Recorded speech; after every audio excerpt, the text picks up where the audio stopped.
여러분 안녕하십니까? 인공지능의 모든 것 프로그램의 MC를 맡은 성균관대학교 최재봉입니다.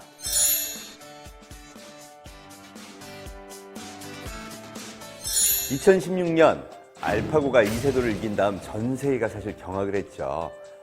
그 이후로 3년이 지나면서 이제 인공지능은 우리 사회와 뗄래야 뗄 수 없는 관계까지 깊이 번지고 있는 것 같습니다.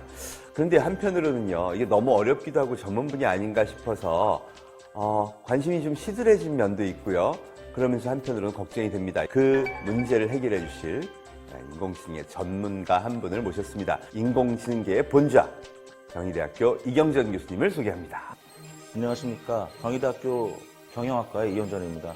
앞으로 인공지능의 어떤 역사, 그리고 현황, 그리고 앞으로 인공지능이 어떻게 될 것인지 그런 전망까지 성심성의껏 알려드리도록 하겠습니다.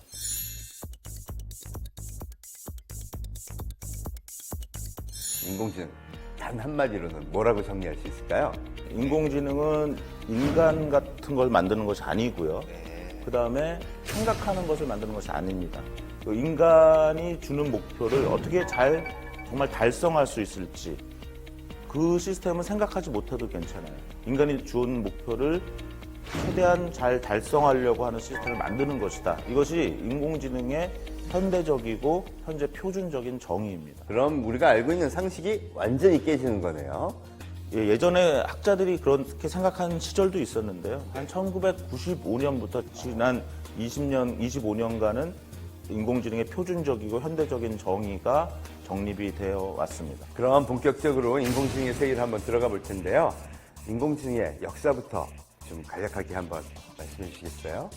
인공지능을 무엇으로 보느냐에 따라서 사실 인공지능의 역사는 많이 달라지겠습니다. 그 인공지능이라는 이름이 처음 만들어진 건 1956년에 다트머스 칼리지에서 관련된 핵심 연구자들이 모여서 처음으로 학회를 했는데요. 거기서 이제 인공지능, Artificial Intelligence라는 말이 만들어졌습니다. 그게 1956년인데 1950년에 또 중요한 어떤 논문이 하나 발표됐는데 컴퓨터 사이언스의 아버지라고 할 수 있는 그 앨런 튜링이 기계가 생각할 수 있을까라는 어떤 질문을 스스로 내놓으면서 상당히 인공지능의 기초가 될 수 있는 그러한 논문을 쓴 게 있고요. 또 그 전으로 돌아가 보면 1943년에 맥클로와 피치라는 신경의학자들이 인간의 어떤 신경세포, 뉴런이 작동하는 방식을 컴퓨터로 재현할 수 있을 것 같다라는 그러한 또 재미있는 논문을 썼기 때문에 어떻게 보면 이름으로는 1956년, 기초로는 1950년, 또 그 전에 신경과학적으로 생각하면 한 1943년, 뭐 그 이전에 또 로봇이라는 개념도 나오고 여러 가지 결국은 과거의 어떠한 우리의 생각이 축적돼서 오늘의 인공지능이라는 개념이 나온 것 같습니다. 최근에 와서 이제 인공지능은 과거에 개념적으로 나왔던 것들이 진짜 여러 가지로 실현되고 있는 것 같습니다. 그게 왜 지금에 와서 잘 되고 있는지 그 이야기 좀 해주실까요? 그 인공지능의 방법론이 개발이 됐다 하더라도 그걸 응용할 수 있는 컴퓨터가 없었고 1990년대 초반만 해도 이제 인터넷이 시작될 단계이기 때문에 데이터가 많이 있지 않았죠. 근데 이제 1990년대 후반에서 인터넷 사업이 발전하고 많은 기업과 사회에 데이터가 쌓이고 소셜미디어를 통해서 사람들이 말하는 것들이 쌓이고 검색을 통해서 검색 자료가 쌓이고 하면서 데이터와 컴퓨터의 발전이 점점 더 인공지능의 발전을 가지고 왔다라고 볼 수 있겠습니다. 그럼 제가 쓴 책 호모사피엔스에 보면 인간 한 손에 이제 스마트폰이 붙어버렸잖아요. 그러면서 엄청난 데이터가 발생하기 시작했는데 그게 결국 인공지능이 더 발전하게 된 데이터와 네트워크를 제공했다고도 볼 수 있겠네요. 맞습니다. 그러니까 호모사피엔스. 그래서 손에 이제 스마트폰을 들고 우리의 귀와 입이 다 확장됐고 이제는 눈, 뇌까지 다 확장된 그런 또 확장된 인간인데요. 인공지능은 앞으로 그러한 인간을 더 멋지게 확장하는 그런 형태로 발전하게 될 것 같습니다. 인간을 더욱더 새로운 세계로 확장시키고 거기에 이제 컴퓨터가 신체 일부처럼 녹아들고 그걸 전체 관장하는 게 인공지능이라는 것이 그걸 도와줄 거다. 자, 그럼 이제 궁금해집니다. 인공지능, 사람을 계속 닮아가는 건가 보다, 사람을 카피하는 지능인가 보다, 이런 생각들을 많이 하는데요. 거기에 대해서는 어떻게 생각하세요? 인공하면 이제 사실 사람인 그다음에 공이라는 건 이제 만들었다는 공자인데 사람이 만들었다는 뜻인데 자연적으로 만들어진 지능이 아니라 사람이 만든 지능인데 이게 헷갈리는 것 같아요. 사람과 닮은 지능이라는 식으로 이해를 많이 합니다.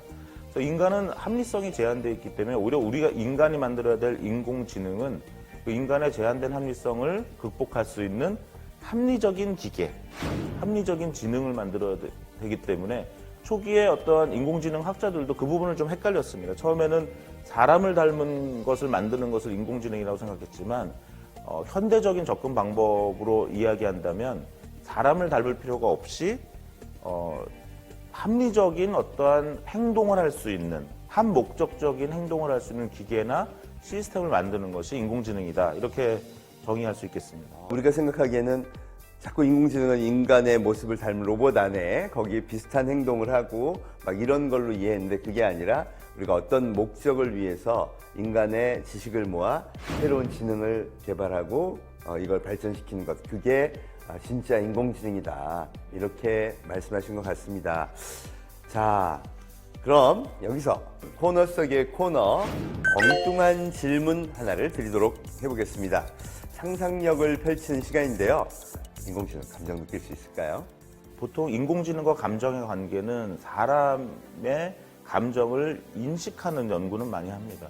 근데 그 기계 자체가 감정을 가질 거냐 하는 거는 하나의 그냥 영화나 드라마에서 상상의 영역이죠. 기계 그 자체가 상태는 가질 수 있지만 인간이 갖고 있는 감정을 가질 수는 없다. 오히려 인공지능에서의 감정은 인간의 감정 상태를 좀 인식하려고 하는 노력들이 지금 진행되고 있다. 이렇게 말씀드릴 수 있겠습니다. 어떠한 목적을 위해서 인간들이 열심히 지식을 모아서 그런 합리적 판단을 잘할 수 있도록 개발하는, 그게 인공지능의 가장 기본적인 바탕이라고 말씀하셨고요. 그러다 보니 감정을 갖는 게 아니라 인간의 감정을 이해하려고 하는 분야의 연구들은 많아지고 있다. 그리고 앞으로 어떻게 발전할지는 이제 다음 강의부터 또 잘 해주실 거라고 생각합니다. 오늘 인공지능 그 개념, 역사, 그리고 앞으로의 방향이 어찌 될지 좀 맛만 조금 보기 시작했습니다. 자, 교수님 1회 방송 하셨는데요. 어떠신지요?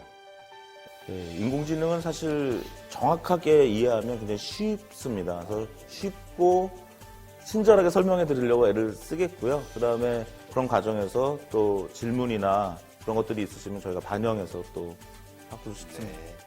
예, 교수님, 그럼 이제 다음 시간부터는 인공지능은 도대체 어떤 종류들이 있고 지금 사회에서는 어떤 준비들을 하는지, 2회 때에는 그 지금 번져 있는 인공지능 요거 잘 소개 부탁드리겠습니다. 예, 그럼 다음 주에 뵙겠습니다. 감사합니다. 감사합니다.